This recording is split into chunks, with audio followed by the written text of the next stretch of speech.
तर मुख्यमंत्र्यांनी त्याच्या पुढे एक दोन पावलं असायला पाहिजे. तर मुख्यमंत्र्यांची अजून भूमिका झालेली नाहीये. नमस्कार.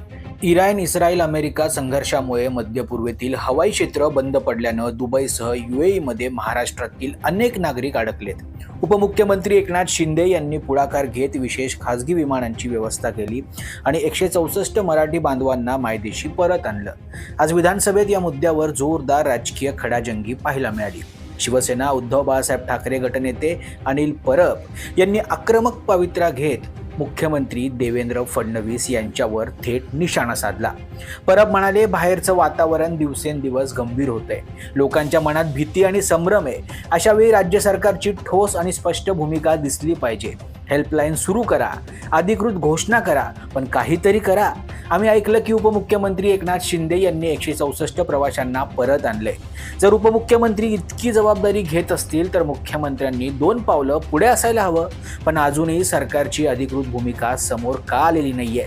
परवांच्या या वक्तव्यामुळे सभागृहात गोंधळाचं वातावरण निर्माण झालं. यावर मुख्यमंत्री देवेंद्र फडणवीस उभे राहिले आणि उत्तर देताना सांगितलं की युद्धस्थिती निर्माण होताच आम्ही तात्काळ केंद्र सरकारशी संपर्क साधलाय. मंत्री गिरीश महाजन यांना या विषयाकडे लक्ष देण्याच्या सूचना दिल्यात. राज्य सरकार सर्वतोपरी प्रयत्न करत असून नागरिकांना सुरक्षित परत आणण्यासाठी आवश्यक त्या सर्व उपाययोजना सुरू आहेत.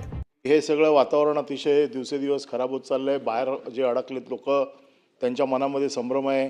त्यांचे नातेवाईक इथे आहेत, त्यांना कळत नाही आहे की नेमकं आहे. अशात महाराष्ट्र शासनाने आपली भूमिका काहीतरी प्रसिद्ध करायला पाहिजे की बाबा आम्ही ही हेल्पलाईन चालू केलेली आहे किंवा आम्ही आणतोय. कारण पेपरमध्ये ज्या बातम्या येत आहेत त्याच्यामध्ये काल महाराष्ट्राचे उपमुख्यमंत्री एकनाथ शिंदे यांनी 164 लोकांना आणायची व्यवस्था एक खाजगी विमान पाठवून केली अशी बातमी आम्ही ऐकली आहे.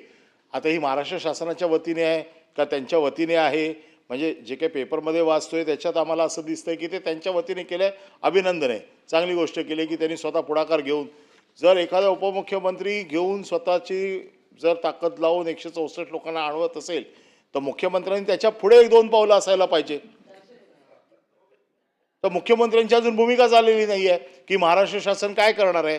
तर याच्या बाबतीमध्ये प्रचंड मोठा एक संभ्रम आहे. तर आता मुख्यमंत्री अनायसे सभागृहात आहेत.